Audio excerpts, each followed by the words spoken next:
우리 같이 하나님의 말씀 보겠습니다. 하나님의 말씀은 베드로후서 3장 11절에서 우리 마지막 절 18절까지 말씀을 보겠습니다. 베드로후서 3장 11절에서 18절까지입니다. 이 모든 것이 이렇게 풀어지리니 너희가 어떠한 사람이 되어야 마땅하냐? 거룩한 행실과 경건함으로 하나님의 날이 임하기를 바라보고 간절히 사모하라. 그날에 하늘이 불에 타서 풀어지고 물질이 뜨거운 불에 녹아지려니와 우리는 그의 약속대로 의가 있는 곳인 새 하늘과 새 땅을 바라보도다. 그러므로 사랑하는 자들아 너희가 이것을 바라보나니 주 앞에서 점도 없고 흠도 없이 평강 가운데서 나타나기를 힘쓰라. 또 우리 주의 오래 참으심이 구원이 될 줄로 여기라. 우리가 사랑하는 형제 바울도 그 받은 지혜대로 너희에게 이같이 썼고 또 그 모든 편지에도 이런 일에 관하여 말하였으되 그 중에 알기 어려운 것이 더러 있으니 무식한 자들과 굳세지 못한 자들이 다른 성경과 같이 그것도 억지로 풀다가 스스로 멸망에 이르느니라. 그러므로 사랑하는 자들아 너희가 이것을 미리 알았은즉 무법한 자들의 미혹에 이끌려 너희가 굳센 데서 떨어질까 삼가라. 오직 우리 주 곧 구주 예수 그리스도의 은혜와 그를 아는 지식에서 자라가라. 영광이 이제와 영원한 날까지 그에게 있을지어다. 아멘. 우리 한번 따라합시다. 어떠한 사람이 되어야 마땅하냐? 옆에 분들을 고백합시다. 어떠한 사람이 되어야 마땅하겠습니까? 한 달에 한 번씩 꼭 우리 교회를 직업적으로 방문하는 분들이 계십니다. 그분들은 검침원들인데요. 안전을 점검하는 분들입니다. 일반적으로 도시가스 안전이나 또 수도 계량기나 그렇게 항상 점검을 해주시는 분들이 있습니다. 몇 년 전에 우리 교회도 평소 쓰는 수돗물의 양의 한 서너 배가 나와서 검침원이 분명히 어디가 새는 곳이 있다고, 그래서 우리가 전문가를 불러서 그 새는 곳을 찾아서 그것을 수리를 하고 난 다음에 정상적인 수도 요금이 나왔습니다. 참 그것을 생각하면서 이렇게 점검한다라는 것, 그것은 참 굉장히 중요한 일이라고 생각이 되어집니다. 우리의 일반적인 생활뿐만 아니라 우리의 신앙도 때로는 점검이 필요하기도 합니다. 어디가 막혔는지, 또 엉뚱한 곳으로는 흐르고 있지는 않는지, 그런 어떤 우리의 신앙에 점검이 필요한 부분들이 많이 있기도 하는 것입니다. 그래서 우리가 1월 달부터 6월 달까지 이번 주까지 이렇게 보내면서 우리는 내 신앙의 삶은 과연 어떤 믿음의 삶이었는가, 사람들이 평가해 주는 것, 또 자신이 평가하는 것보다 우리가 하나님 앞에서 우리를 돌아보는 그런 시간이 되기를 주님의 이름으로 축복합니다. 그리고 나가서 또 7월부터 시작되는 이 후반부에 우리가 어떤 믿음의 결단을 가지고 하나님 앞에 나아갈 것인가, 우리가 1월 달에 가졌던 마음이 무엇에 막혀서 6월 달까지 지속되지 못했던 부분들도 있었을 것입니다. 그리고 그때 가졌던 열정과 뜨거움과 하나님을 향한 생각들이 많이 식기도 하고 식상되어지기도 하고 당연시 여겼던 삶의 부분들도 있기도 할 것입니다. 그래서 우리는 이 전반부에 내 믿음의 삶이 어떠했는지를 돌아보고, 그리고 이 후반부에 우리가 어떻게 믿음의 삶을 영위해 나갈 것인가에 대한 중요한 시점에 서 있기도 하는 것입니다. 이것은 어떤 시간의 의미나 날짜의 의미가 아니라 우리가 신앙적인 어떤 결단과 고백이 이 예배 가운데 저와 여러분 안에 있어야 할 것입니다. 그래서 우리는 오늘 본문 베드로 선생님이 우리에게 던지는 이 질문을 좀 묵상하고 싶은 것입니다. 이것은 바로 너희가 어떠한 사람이 되어야 마땅하냐라는 것입니다. 여기서 너희라는 것은 세상 사람들을 말하는 것이 아니라 예수를 믿는 사람들입니다. 하나님을 사랑하는 사람들입니다. 이들에게 있어서 너희는 어떠한 사람이 되어야 마땅하냐라고 질문하는 것입니다. 이것은 우리에게 좀 적용해 보면 오늘 우리가 믿음의 사람으로 어떤 사람이 되어야 되는 것인가, 또 오늘 우리의 믿음의 삶이 어떤 모습으로 흘러나와야 하는 것인가 라는 것을 우리에게 질문하는 내용이기도 하는 것입니다. 그래서 오늘 우리의 믿음의 통로에 그동안 무엇이 막혀서 또는 엉뚱한 곳으로 흘러갔던 어떤 그 영적인 육적인 에너지는 어떤 부분들이 있는가, 그래서 보수해야 될 것은 보수하고, 그리고 또 막힌 것은 뚫어야지 정상적으로 물이 흐를 수 있는 것처럼 우리 어떤 신앙의 모습들도 그러할 것입니다. 그러면서 베드로 선생님은 우리에게 이렇게 말하고 있습니다.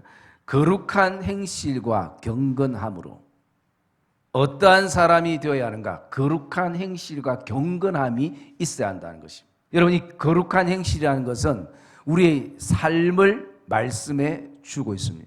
이 경건이라는 것은 무엇보다도 우리의 어떤 신앙적인 측면, 그래서 삶과 신앙이 일치가 되는 사람, 말과 신앙이 일치가 되는 성도, 그런 성도들이 되어지기를 베드로는 소망하고 또 믿음의 권면을 하고 있는 것입니다.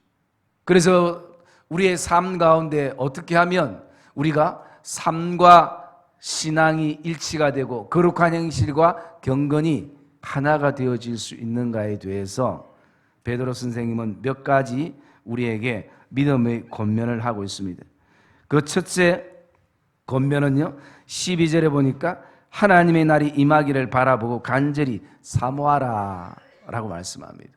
먼저 사모하는 신앙인 것입니다. 여러분, 우리는 오늘 이 땅에 살아갈 때 뭔가 사랑하는 대상이 분명히 있습니다. 그것이 가족이든 자녀든 사람이든 아니면 나에게 주어진 일이든 또 어떤 자리든 물질이든 어떤 또 권위든 어떤 사모함이 우리에게는 있기 마련인 것입니다. 그래서 이 사모함이라는 의미 안에는 이런 의미가 담겨져 있습니다. 그것을 얻기에 애쓰다라는 것입니다. 신앙을 얻기에, 믿음을 얻기에 애쓰다. 또 다른 측면에서 바라보면 오늘 영적인 몸부림을 치다라는 것입니다. 여러분, 저와 여러분의 삶에 필요한 것이 있을 때에 우리가 얼마나 정신적으로, 언어적으로, 육적으로 막 몸부림칠 때가 있습니까? 그것처럼 오늘도 하나님 말씀대로 살기 위해서 하나님을 더 가까이 하기 위해서 영적으로 몸부림치는 것, 이것이 사모함이라는 것입니다. 그래서 무엇을 사모하는가? 특별히 하나님의 날이 임하기를 바라보고 사모하라는 것입니다. 여러분, 이 땅의 모든 시간은 두 종류로 나눕니다. 하나는 인간이 살아가는 시간, 즉 24시간이라는 그 시간, 이것을 우리가 크로노스라고 그렇게 표현을 하기도 합니다. 그러면서 인간의 시간뿐만 아니라 하나님의 시간이 있는 것입니다. 그것이 바로 카이노스라는 하나님의 때, 하나님의 시간. 그래서 이 하나님의 시간을 우리가 기다리고 하나님의 날을 기다리는 그 날은 우리에게는 소망의 날이 되고 우리에게는 은혜의 날이 되고 구원의 날이 되고 회복과 치유의 날이 되는 줄 믿습니다. 그렇기 때문에 우리가 오늘도 인간의 시간만 의해서 사는 것이 아니라 이 하나님의 때, 구원의 시간, 은혜의 때, 그리고 오늘도 우리를 만져주시고 회복해 하실 그 하나님의 때를 영적으로 몸부림치면서 애쓰면서 그것을 얻기에 사모함이 우리에게 있어야 함을 말씀을 합니다. 그리고 두 번째는요, 14절의 말씀에 보면 후반절에 주 앞에서 점도 없고 흠도 없이 평강 가운데서 나타나기를 힘쓰라 라고 말씀하는 것입니다. 오늘 우리가 전반기를 보내면서 내 인생에 무엇에 힘쓰면서 살아왔는가, 이 6개월이 정말 홍수처럼 화살처럼 지나가는 이 세월 속에 내가 무엇에 힘쓰면서 살아왔는가 라는 것을 우리가 한번 돌아보면서요, 그러면서 또 이 후반부에 우리가 무엇에 힘쓰면서 살아갈 것인가, 특별히 오늘 베드로 선생님은 평강 가운데서 나타나기를 힘쓰라 라고 말씀합니다. 여러분, 사람이 살아가면서 어떤 공동체 안에도 이 평안하다는 것은 굉장히 중요합니다. 우리가 사는 이 시대가 평화가 깨지고 늘 불안과 두려움과 염려 속에 사는 시대의 한 모습을 보게 됩니다. 교회의 진정한 부흥은 수적인 부흥도 있지만 교회가 평안해야 되는 것입니다. 여러분, 가정에서 음식이 있든 없든 그 음식을 즐겁게 먹을 수 있는 것은 마음이 편해야 되는 것입니다. 마음이 평강이 흐를 때에, 마음이 기쁨이 흐를 때에, 편안할 때에 우리의 삶도 평안함으로 흘러갈 수 있는 것입니다. 그래서 평안하기를 우리가 힘써야 되는 것입니다. 여기 힘쓰다라는 의미는 관심을 가지다라는 의미가 담겨져 있습니다. 그래서 우리 공동체 안에 어떻게 하면 우리 공동체가, 우리 교회가, 가정이, 또 우리 각 기관들이 하나님 안에서 평강을 누리며 평안함을 누리면서 그렇게 믿음의 삶을 살아갈 수 있을까? 그에 대한 관심이 있어야 되는 것이. 그리고 또 한 가지는요, 15절에 보니까 또 우리 주의 오래 참으심이 구원이 된 줄로 여기라 라고 말씀합니다. 구원이 우리의 힘과 우리의 어떤 의지와 우리의 행위가 아니라 오늘도 주의 십자가의 사랑과 주의 오래 참으심을 통해서 구원이 이루어진 줄로 여기라는 것은 믿다라는 것입니다. 믿으라는 것입니다. 그리고 또 그렇게 생각하라라는 것입니다. 그리고 나가서 그렇게 선포하라라고 말씀하는 것입니다. 그러기에 여기는 오늘도 하나님이 우리에게 이루어 주시는 그 구원을 우리가 귀하게 여기면서 그것을 여기는 것은 누리는 삶을 말씀을 하고 있습니다. 우리 요한 1서 1장 3절 말씀 우리 한번 볼까요? 바로 뒤에 있는데 요한 1서 1장 3절 말씀 우리 같이 읽겠습니다. 시작.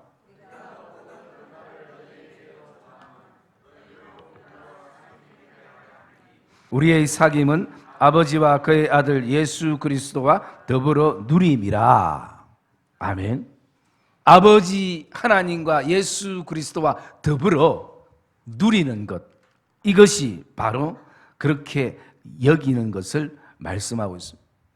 여러분, 여기 구원이라는 것은, 근본적인 것은 우리를 영원히 살도록 하는 그런 영생을 말씀하기도 하지만 우리의 삶에 오늘도 어떤 두려움에서 우리를 건지시고 질병에서, 연약함에서, 어떤 위험에서, 또 어떤 내가 이길 수 없는 어떤 힘으로부터 거기서부터 건져주시는 것이. 여러분, 그런 은혜가 저와 여러분 안에 경험되기를 주의 이름으로 축복합니다. 우리는 그것을 믿고 선포해야 되는 것입니다. 하나님께서 건져주실 것을, 하나님께서 구원해 주실 것을 여기는 것은 그렇게 믿고 살아가고 그렇게 누리는 삶을 말씀을 하고 있습니다. 그리고 또 한 가지는요, 17절 말씀에 보면 이렇게 말하고 있습니다. 무법한 자들의 미혹에 이끌려 너희가 굳센 데서 떨어질까 삼가라. 네 번째는 삼가라라는 것입니다. 이 삼가라는 것은 경계하다라는 의미가 있고요, 주의하여 파수해서 지켜나가다라는 의미가 이 안에 있는 것입니다. 여러분, 우리가 하나님의 은혜를 받는 것보다 더 힘든 것은 때로는 우리의 삶에 그 받은 은혜를 지속적으로 유지해 나가고 그것을 지켜나가는 것입니다. 왜냐하면 세상을 살아가는 것이 만만치 않기 때문입니다. 여러분 주위의 사람들 또 어떤 환경 상황은 우리의 믿음을 더 굳건하게 하기보다는 우리의 믿음을 떨어뜨리게 하고 우리를 낙심하게 하고 우리의 마음을 상하게 하는 요소들이 곳곳에 있기 때문에 하나님이 내게 주신 은혜를 우리가 힘써 그것을 파수해서 경계해서 그것을 지켜나가는 것, 그것이 우리에게 필요하다는 것입니다. 그래서 베드로 선생님은 너희가 굳센 데서 그 믿음에서 떨어질까 경계해라, 조심해라. 그러기에 우리가 오늘도 어떻습니까? 은혜를 잃어버릴 수 있는 자리는 가지 않는 것이 좋습니다.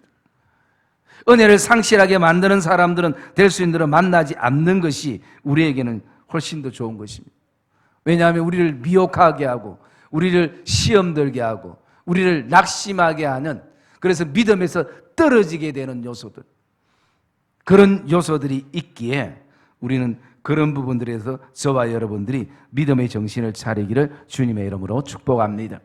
그리고 마지막 한 가지는요, 18절의 말씀에 보면 오직 우리 주 곧 구주 예수 그리스도의 은혜와 그를 아는 지식에서 자라가라 라고 말씀하는 것입니다. 마지막은 우리 신앙이 성장하고 성숙해 나가야 한다는 것입니다. 여러분, 교회도 성장하고 성숙해 나가야 하고 우리의 개인의 신앙도 성장하고 성숙해 나가야 되는 것입니다. 예수를 지금 10년 믿고 20년 믿어도 아직도 어린아이의 그 초보의 모습을 가지고 있다면 우리는 다시 한번 내 신앙을 확인해보고 돌아봐야 되는 것입니다. 내가 진짜 신앙생활 하는 거 이거 맞는가? 정말 내 안에 목숨이 왔다 갔다 하는 순간에도 여전히 변함없이 하나님이 나의 하나님 되심을 고백하며 나갈 수 있는가? 여러분, 교회 안에 보면 늘 위로해야 될 사람들이 있습니다. 위로를 받아도 또 위로해줘야 될 사람들. 그리고 또 어떤 사람은 끊임없이 누군가를 계속 위로하고 성숙된 신앙의 모습을 우리가 보게 됩니다. 어떤 사람은 아직도 예수 10년, 20년 믿었는데 스스로가 예배의 자리에 잘 못 나갑니다. 어떤 환경 때문에, 맡은 것 때문에, 의무감 때문에 정말 기쁨과 감사함으로 하나님 앞에 예배함으로 나가지 못하는 것입니다. 여러분, 모든 사람들이 없고 나 혼자 신앙생활하고 있다고 우리가 가정했을 때에 우리가 하나님 앞에 예배함으로 내가 홀로 스스로 나갈 수 있는가? 우리는 이것을 돌아봐야 됩니다. 이것이 어디에서 있는가? 신앙의 성장과 성숙에 있는 것입니다. 여러분, 교회는 반드시, 성도는 반드시 성장과 성숙이 이루어지기를 주님의 이름으로 축복합니다. 물론 수적인 성장도 있어야 되겠고 그 속에 더 영적인 성장과 성숙이 있어야 되는 것입니다. 여러분, 성숙함은 나이를 뛰어넘는 것입니다. 세월을 뛰어넘는 것입니다. 제가 옛날에는 초등학교 동창 모임을 이렇게 갔었습니다. 가는 데는 두 가지예요. 하나는 오랜 세월 속에서 친구들이 보고 싶어서 가기도 하고, 또 한 가지는 제가 용호동에 오래 살았기 때문에 그 당시에 우리 교회에 나왔던 친구들도 있고 지금도 신앙생활하는 친구도 있고 또 여러 가지 세상에 시달려서 신앙생활하지 않는 친구들도 있습니다. 그래서 제가 목사니까 가면 문득 교회 얘기가 나오고 어릴 때 신앙 얘기가 나오고 그런 어떤 부분들이 있기도 합니다. 그런데 이제 요즘 제가 잘 안 가는 이유 가운데 하나가 뭐냐면 거기에 가서 얻을 것이 없는 것이. 왜냐하면 늘 모여가지고 밥 먹고 술 먹고 노래방 가고 그거 뭐 한두 번 하면 제가 이야기했는데 뭐 두세 달 모일 때마다 그렇게 하니까 그래서 제가 한 번은 그렇게 했습니다. 우리 이렇게 하지 말고 같이 좋은 음악회가 있으면 음악회도 가고 좋은 연극도 좀 보고 그리고 운동도 좀 같이 하고 그리고 또 우리가 동창회라면 목요가 무슨 행사가 있으면 술값 쓰지 말고 그 돈 가지고 스폰서도 좀 하고 그리고 하다못해 그 목요에 가서 축구공, 배구공이라도 좀 사주고 뭔가 좀 건전하고 뭔가 내가 여기 왔을 때 어떤 가치를 좀 참석할 가치를 발견하고 그게 중요하지 않겠느냐고 얘기를 했는데 워낙 삶에 찌달렸는지 술에 찌달렸는지 대부분 별 반응이 없더라고요. 그래서 제가 요즘은 잘 안 가는데 이렇게 요즘 밴드에 보면 좀 시들시들해요. 왜 그렇습니까? 사람은 시간을 투자하고 물질을 투자하고 내 에너지를 투자했을 때는 성장이 있어야 되는 것입니다. 성숙이 있어야 되는 것입니다. 그래야 그것이 의미가 있는 것입니다. 여러분, 그것이 그 모임뿐만 아니라 우리가 생활하는 이 공동체도 그렇지 않습니까? 여러분이 얼마나 많은 시간들을 여기에 투자합니까? 또 우리가 얼마나 하나님 앞에 예물을 드리고 내 에너지를 썼고 때로는 한평생을 교회를 위해서 살아온 분들도 얼마나 많이 있습니까? 그런데 거기에 성장이 없고 성숙이 없다면 이 예배가 무미건조한 것이죠. 그리고 나가서 늘 성장과 성숙이 있으려면 우리끼리 늘 모여서 잘 먹고 잘 마시는 것도 중요하지만 바깥으로 나가서 흘러보내는 삶이 돼야 되는 것입니다. 교회는 분명 이 땅에 빛이고 이 땅의 소금이기에 우리가 그 역할들을 감당할 때에 그렇게 나누어주고 할 때에 내 안에 성장이 오고 성숙을 우리가 경험하게 되는 것입니다. 여러분, 마태복음 13장 32절 말씀 우리 한번 찾아볼까요? 마태복음 13장 32절 말씀. 마태복음 13장 32절 말씀 우리 같이 읽겠습니다. 시작.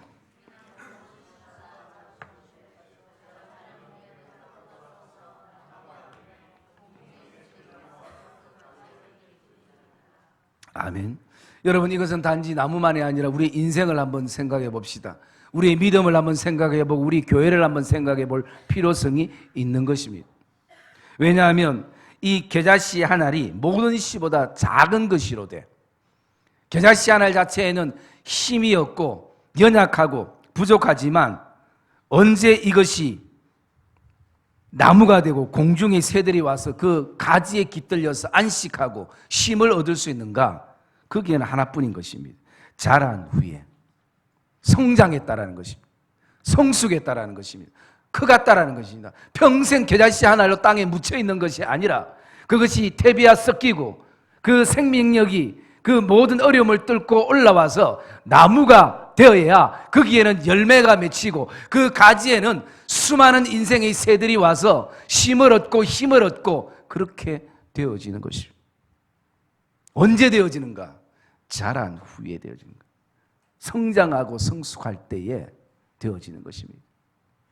여러분, 저와 여러분의 인생이 날마다 누군가에게 의지하고 기대고 하는 신앙과 믿음이 아니라 이제는 스스로 자라나서 성숙된 가운데에 성장된 가운데에 이제는 누군가에 대해서 우리가 믿음의 어깨로 안아줄 수 있고 또 위로해 줄 수 있고 또 함께 기도해 줄 수 있는 그런 겨자씨 하나의 그 나무가 되어지기를 주님의 이름으로 축복합니다. 여러분, 교회는 반드시 이런 성숙과 성장이 있어야 하는 것입니다. 성도들의 걸음들도 마찬가지입니다.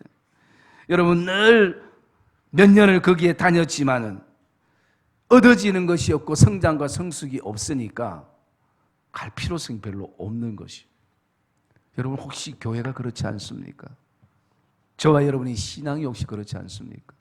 10년 전이나 지금이나 똑같이 여러분, 신앙은 반드시 변화되든지 변질되든지 둘 중에 하나인 것입니다. 그 자리 그대로 있는 것은 변화가 아니라 변질에 속하는 것입니다. 여러분, 오늘도 그래서 베드로 선생님이 우리에게 하시는 말씀이 우리가 점점 성장하고 성숙해서 예수 그리스도의 은혜와 그분을 알아가는 지식에까지 자랄지니라 라고 그렇게 권면을 하고 있는 것입니다. 여러분, 오늘 저와 여러분은 어떤 사람이 되어야 마땅한가? 저와 여러분들이 거룩한 행실과 경건이 하나 되기 위해서는 이 5가지를 가슴에 새기면서 우리가 이 후반부를 출발하는 그런 결단이 저와 여러분 안에 있기를 주의 이름으로 축복합니다. 사모함이 있어야 하고 힘쓰고 애씀이 있어야 되고 하나님이 우리에게 주신 구원을 누리고 믿고 여길 수 있어야 되고 그 어떤 미혹과 시험에서부터 우리의 믿음의 절개를 지킬 수 있는 삼가할 수 있는 성도가 되어야 하고 그 마지막은 작년보다 올해 지난 전반기보다 후반기가 더 교회가 성숙하고 성장하고 내 개인적인 신앙도 주님을 알아가기에 더 깊이 있게 성장하고 성숙하는 그런 복된 하나님의 사람들이 되시기를 그런 복된 교회와 성도가 되시기를 주님의 이름으로 축복합니다.